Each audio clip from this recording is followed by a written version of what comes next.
Est-ce que mon animal me comprend? Salut YouTube et bienvenue dans cette nouvelle vidéo. Et j'avais envie de te parler d'un sujet, et c'est une question qui revient souvent lors de séances de communication animale ou même lorsque les personnes me posent des questions sur les réseaux.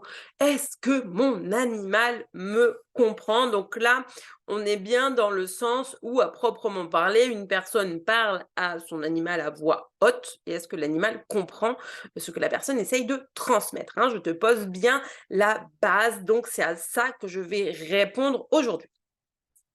Alors, la réponse, c'est à la fois oui et à la fois non, mais t'inquiète pas, je vais tout t'expliquer. D'une part, pourquoi à la fois oui et à la fois non? C'est-à-dire que, notamment si tu as un chien, tu l'auras remarqué, si tu lui dis: «On va se promener, on va manger», il y a des choses simples qu'il comprend. Si tu as fait du dressage avec, il sait, avoir un rappel, s'asseoir, peut-être donner la patte. Bref, on est bien d'accord qu'en t'exprimant à voix haute, comme ça, et en étant assez clair et concis, l'animal comprend. Donc oui, là, ton animal te comprend. Maintenant, tu par exemple, prévois de partir en vacances, que tu amènes ton animal avec toi ou non, hein, ou qu'il soit gardé à la maison, peu importe. Et tu décides de prendre un moment pour te poser et lui expliquer ce qui va se passer. J'ai envie de te dire que là, si tu t'assois à côté de ton animal et que tu pars dans un monologue de 30 minutes en lui expliquant que tu vas faire telle valise, que telle personne, elle vient, alors attends, ça va se passer comme ça, là tu auras telle croquette, stop, terminé. La réponse est non, c'est perdu parce que ton animal, d'une certaine façon, il a besoin que les choses elles soient assez courtes, assez concises et assez claires pour comprendre. Tu veux t'adresser à lui à voix haute pour lui dire: «Je pars pendant 5 dodos, tata Martine vient te donner à manger». Avec un peu de chance, il va comprendre et je vais t'expliquer pourquoi le «avec un peu de chance». Maintenant, si tu commences à lui raconter que tata, elle habite à tel endroit, elle vient avec tonton, enfin bon, bref, on est perdu. Alors, maintenant, il y a 2 choses. Tu peux très bien essayer de lui expliquer à voix haute, de façon donc simple et claire, comme je te l'ai dit. «Je pars pendant 5 dodos, c'est un tel qui vient te voir tous les jours pour te nourrir, faire ta litière, basta». L'animal peut comprendre à condition que ça ne soit pas le bazar dans ta tête. Parce que, comme je le répète régulièrement, les animaux, ils évoluent, eux, sur les ondes dites alpha, donc on appelle aussi état de pleine conscience. C'est pour ça qu'ils ont accès à notre inconscient, à notre conscient, mais aussi à nos pensées, en fait. C'est le principe de la télépathie, entre guillemets. Et le problème, c'est que si au moment où tu vas essayer d'expliquer à ton animal que et que tu prends le truc le plus simple, hein, dans tant de dodo, je pars et c'est un tel qui te garde, donc très, très simple, mais que dans ta tête, toi, tu es déjà en mode: «J'ai pas fait la valise, il faut que je fasse à manger, il faut que je prépare tel truc, je dois lui laisser les croquettes de côté. Est-ce que j'ai pris assez de croquettes? Est-ce qu'il y aura assez de litière?» Est-ce que ton animal, là, on n'y est pas. Là, on n'y est pas.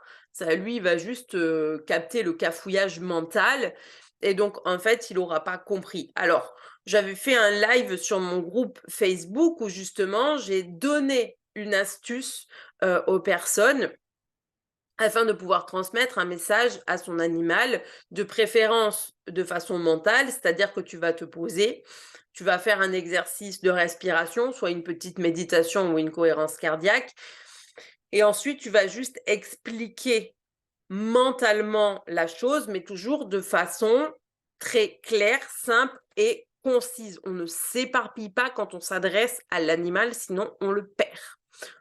De façon générale, une petite parenthèse, quand on s'adresse à un humain, c'est un peu pareil. Quand on commence à partir un peu dans tous les sens, c'est pas très clair et du coup, tu es un peu en mode: «Bon, j'ai demandé une explication sur le truc, mais là, il est en train de me reprendre la vie de tata Martine, depuis ses 10 ans.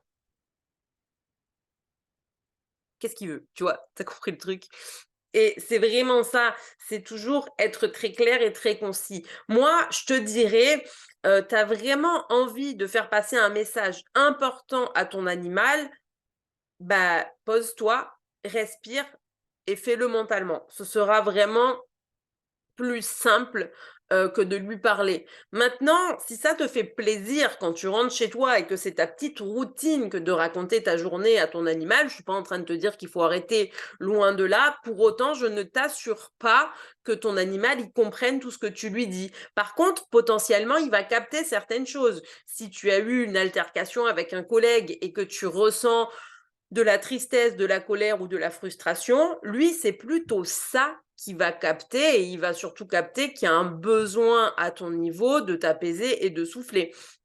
Mais de la même façon que si tu arrives avec une très bonne nouvelle, peut-être que toi, tu as l'habitude de tout lui raconter, donc il va pas forcément capter tout ce qui s'est passé dans ta journée, mais le fait que tu aies un grand sentiment de joie parce que tu as eu, je sais pas moi, une promotion, un changement de poste, enfin, peu importe, on t'a félicité pour quelque chose que tu as très bien fait, bah ton animal, ce qu'il va capter, c'est que juste tu ressens de la joie à ce moment-là, et donc il va être content de partager ta joie, comme il n'est pas mécontent de partager ta tristesse, mais peut-être qu'il, par certains comportements, il va essayer soit de te remonter le moral, soit de t'amener sur autre chose pour rebondir. Ils ont leur façon bien à eux de le faire, parfois en nous faisant des câlins, parfois en se mettant à miauler, parfois voilà, en nous cassant un peu les pattes pour nous inviter à sortir du ruminement mental et d'aller vers autre chose. Donc ça, c'est pour... Tu comprends bien pourquoi je t'ai dit, dans une certaine mesure, oui et non.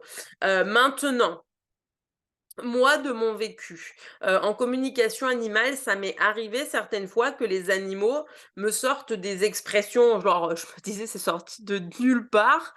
Je me rappellerai toujours de cette chatte à qui j'explique qu'elle va déménager et tout, et donc elle le sortait dans le jardin, et il y avait, des chats des voisins avec qui elle s'entendait pas, donc bon, bah, elle m'explique qu'elle s'entend pas trop avec eux et tout, et je lui explique: «Bah, voilà, dans temps de dodo, de toute façon tu t'en vas», et toute contente, elle me dit: «Ah ouais, trop bien, bye bye les nazes», et je me dis: «Ah».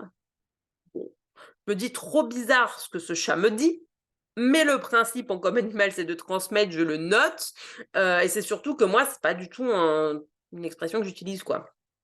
Donc ça pouvait même pas être mon mental, tu vois? Ça venait bien du chat, donc je le note, et là, quand on fait le retour, la personne me dit: «Oui, mais moi, en fait, c'est fou parce que j'utilise tout le temps cette expression avec des amis». Et c'est là que je me dis: «Tu vois, il y a quand même une certaine forme de compréhension dans certaines choses», mais là où la compréhension, elle va plus loin, c'est que la chatte utilise l'expression à un moment hyper bien placé, puisqu'elle comprend qu'elle va partir, qu'elle ne les verra plus, donc elle me la place là. Elle la place pas à un moment qui ferait pas de sens. Elle te place vraiment l'expression à un moment donné qui fait sens pour elle et qui fait vraiment du sens pour la personne à qui je transmets. Donc il y a quand même un truc, tu vois? Il y a quand même une certaine forme, de compréhension, mais après, ça peut pas être tout non plus. Comme je te dis, tu ne peux pas tenir ou faire une conversation à ton animal comme tu le ferais avec un humain en espérant qu'il va tout comprendre, parce que, c'est une forme de communication avec nos animaux qui est quand même différente. Donc ça, après, je sais que voilà, j'ai une autre chose, que j'avais vécue, et donc ça, c'est vraiment, donc un peu moins gai, mais sur la chienne que j'ai eue toute mon enfance, donc Andy, que j'ai eue quand j'avais 7 ans, 6 ou 7 ans, je dirais, et elle est décédée, je devais avoir une vingtaine d'années ou pas encore 20 ans, bref, elle avait 13 ans.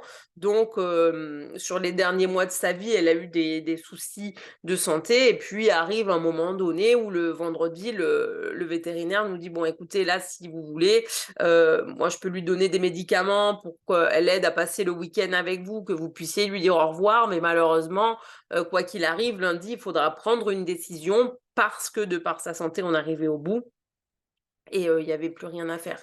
Alors, bon, à l'époque, moi, j'étais toute jeune, donc je pratiquais pas la communication animale et cetera, hein, donc je n'ai pas pu faire tout ce que j'enseigne aujourd'hui à mes élèves dans l'accompagnement en fin de vie, mais en fait, toujours est-il que le dimanche, malheureusement, elle a fait une grosse crise où elle a commencé à vraiment perdre beaucoup de sang et tout. Donc on est descendu en urgence chez le vétérinaire et on savait qu'on y allait avec elle, mais qu'on reviendrait sans elle, en fait, malheureusement. Et quand on est arrivé chez le vétérinaire, c'est vraiment la dernière image que j'ai avec elle et qui me reste. Pourtant, je suis allée dans la salle, je l'ai accompagnée jusqu'au bout pendant l'euthanasie, mais c'est cette dernière image-là qui me marque et c'est là où j'en viens que oui, il y a vraiment des moments où ton animal te comprend.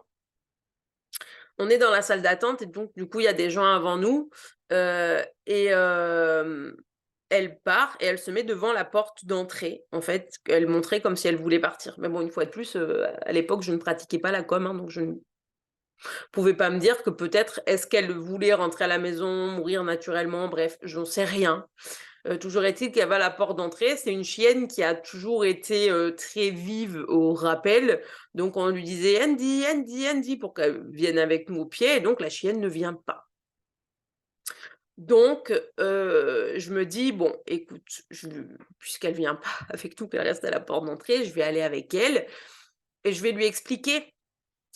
Je vais prendre le temps de lui expliquer ce qui se passe et je me rappelle donc elle était, assise, elle regardait face la porte d'entrée, donc moi je me mets dos à la porte d'entrée, je me mets à genoux, tu vois? Je la regarde, je la caresse et tout et je lui explique. Je lui dis: «Écoute», je lui dis: «Bah, voilà, là on sait», tu vois? Même là, ça me fait vachement d'émotion d'en parler. Hem, on a vécu toute cette belle vie ensemble et c'est ton grand moment, en fait et je lui dis: «Tu vois, là, aujourd'hui, tu es pas bien. Ce matin, on voyait qu'elle souffrait, qu'elle avait perdu beaucoup de sang et tout, donc je lui dis: «Écoute,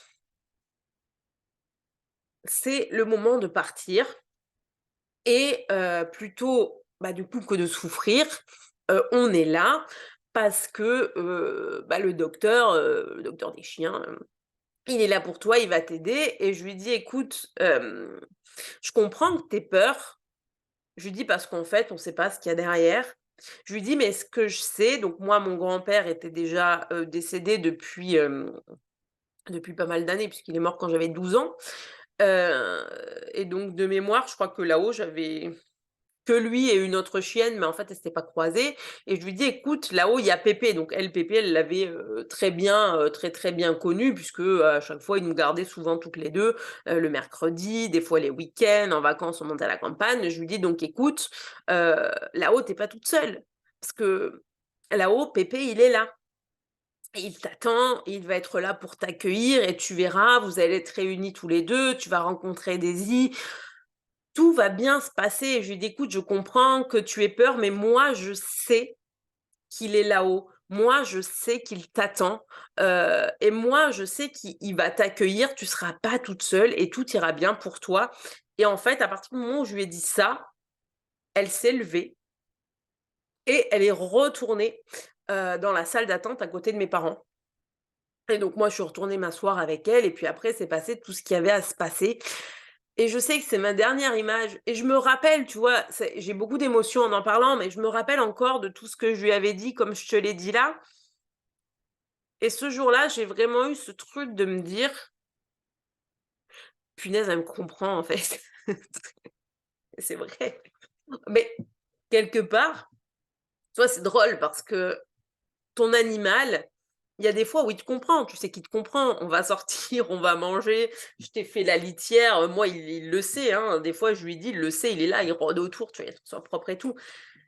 Mais je me suis tu vois, sur un truc hyper important, je me suis dit: «Waouh, waouh, c'est à ce point-là que mon animal me comprend». Par contre, à ce moment-là, est-ce que j'étais très claire, concise? J'en sais rien, j'étais jeune, pleine d'émotions, je savais que mon chien allait partir. Hem Par contre, j'avais pas de brouillard mental. Je sais qu'à ce moment-là, j'étais à 100 là avec elle et pour elle j'étais pas dans mes histoires. J'étais juste en mode: «Je l'accompagne jusqu'au bout, je suis pas dans mes histoires». Donc effectivement, elle a pu aussi bien capter ce que je lui racontais avec ma voix, qu'elle a pu aussi bien capter ce que je ressentais dans mon cœur. Parce que c'est ça aussi, ton animal, il va capter aussi bien ce que tu as dans le cœur que ce que tu as dans ta voix, tu vois? Donc pour répondre, je te dirais que si vraiment ton truc, c'est de vouloir parler à ton animal comme je le fais là et de lui quand tu veux lui transmettre des choses importantes, fais-toi quand même une cohérence cardiaque avant. Parle-lui, mais détends-toi, détends ton mental. Parce que je réalise aujourd'hui que on est tous très pris, par notre mental et dans nos histoires et bien souvent ça nous fait défaut et donc ton animal, il va plus capter ton brouhaha que tes paroles. Donc si c'est pour l'inquiéter, parce que le brouhaha mental en revanche peut l'inquiéter, de se dire: «Mais attends, qu'est-ce qu'elle trafique? Il y a des trucs qui lui tournent en tête, il y a quelque chose qui va se passer, qu'est-ce que c'est? Je comprends pas, elle fait des sacs». C'est vrai que ça peut être stressant, tu vois, pour l'animal. Donc prends le temps, pose-toi, prends le temps. Mais maintenant tu veux être sûr que ça passe, fais une cohérence cardiaque, ferme les yeux, parle-lui mentalement. Tu vois, tu es sûr que ça passe, tu vois? Et le fait de t'être posé, de t'être intériorisé, te fait faire du vide aussi en toi et ça peut pas être en fait, une mauvaise chose. Donc réellement, je te dirais, de par les expériences que j'ai vécues, oui, ton animal te comprend, mais maintenant, si tu te restes toi juste sur un oui en te disant: «Ah bah chouette, il me comprend, je lui raconte toute ma vie, la vie de tata Martine», et puis tu es sans arrêt, en train de penser à ce que tu vas faire ensuite, non, là, ton animal, il te comprendra pas. Donc, il faut vraiment respire, pose-toi et communique avec lui de la façon dont ça te parle, bien entendu, parce que c'est important que ça te parle, la façon que tu vas choisir de le faire, mais toujours dans un calme intérieur. C'est important de faire de la place en toi quand tu vas t'adresser à l'animal. C'est d'ailleurs pour ça que moi, dans l'accompagnement de l'académie, là, les filles, elles ont commencé. Pour l'instant, on n'a pas encore communiqué avec les animaux. Ça fait 2 semaines qu'elles ont commencé à peu près. On a déjà fait beaucoup de regroupements. Je crois qu'on a déjà fait 3 coachings, plus 2 séances individuelles. Hem donc il y a eu beaucoup de regroupements. On n'a pas commencé à communiquer parce que je les prépare à recevoir, je les prépare à faire de la place et ça, c'est important. Je leur explique que pour moi, la cohérence cardiaque, c'est pas juste l'outil que tu vas utiliser quand tu communiques. Moi, c'est l'outil qui m'accompagne au quotidien, que je communique avec un animal, que je fasse un soin énergétique ou non. Et je l'intègre même à des routines où je montre à ma fille que je le fais pour qu'on essaye de faire ensemble. Donc elle, ce qui lui plaît pour le moment, c'est la petite musique, les petits décomptes, les petits trucs qui bougent, mais elle a compris le principe que l'exercice sert bien à quelque chose puisque c'est respire. Elle l'appelle respire, tu vois? Donc, un tu as envie de créer un autre lien avec ton animal, une autre forme de compréhension, je serais tentée de te dire dans un premier lieu, c'est à toi de t'adapter, au fait que ton animal évolue sur un état de pleine conscience. Donc c'est à toi de venir travailler le fait d'atteindre cet état de pleine conscience qui en soi est loin d'être le plus difficile à atteindre parce que réellement avec une cohérence cardiaque, tu es en état, de pleine conscience avec une méditation d'ancrage aussi. Je veux dire, je pense le plus facile de tous à atteindre finalement, donc en réalité, c'est pas compliqué, mais ça implique à un moment donné de décider de prendre du temps pour toi et de te poser et de t'intérioriser, chose qui est souvent assez difficile pour les gens de faire de la place en soi et de revenir à l'intérieur, en fait. Donc voilà, écoute, j'espère que cette vidéo t'a plu. Donc comme d'habitude, n'hésite pas à liker, partager, commenter, t'abonner. On est oh! On est jeudi, c'est le jour de Thanksgiving. Mon Dieu, en plus, j'ai complètement zappé ça aujourd'hui, alors que j'adore. C'est le jour du partage, donc j'en profite. On est là. Merci à toi qui regarde cette vidéo, qui j'espère a regardé toutes les autres, qui me suit sur les réseaux sociaux chaque jour. Merci à toi si tu es ou que tu as déjà été un de mes clientes ou une de mes clientes. Merci du soutien et de ceux qui sont vraiment toujours présents. Moi, ça me fait chaud au cœur et je suis super contente. Donc, écoute, passe une belle journée du partage. Et ben, écoute, quoi de plus beau que de t'avoir partagé cette belle expérience aujourd'hui pour moi? Hem Voilà, comme d'habitude, hein, je te dis like, commente, partage. Et pourquoi je te disais on est jeudi, que je regardais l'heure, c'était pas pour Thanksgiving, mais pour te dire que tu as encore la possibilité de venir sur Insta ou sur Facebook et de participer au concours pour gagner un mois gratuit dans mon membership. Mais tu as aussi les deux offres Black Friday où tu peux, si tu rejoins le membership, soit avoir un soin Reiki offert, soit une communication animale offerte. Donc, tu veux des infos? Eh bien, n'hésite pas à m'envoyer des messages en privé, j'y répondrai avec plaisir. Tu as tous les liens dans le descriptif pour me joindre sur les réseaux, par mail, bref, tu as tout dans le descriptif. Et sur ce, je te souhaite une excellente journée et merci.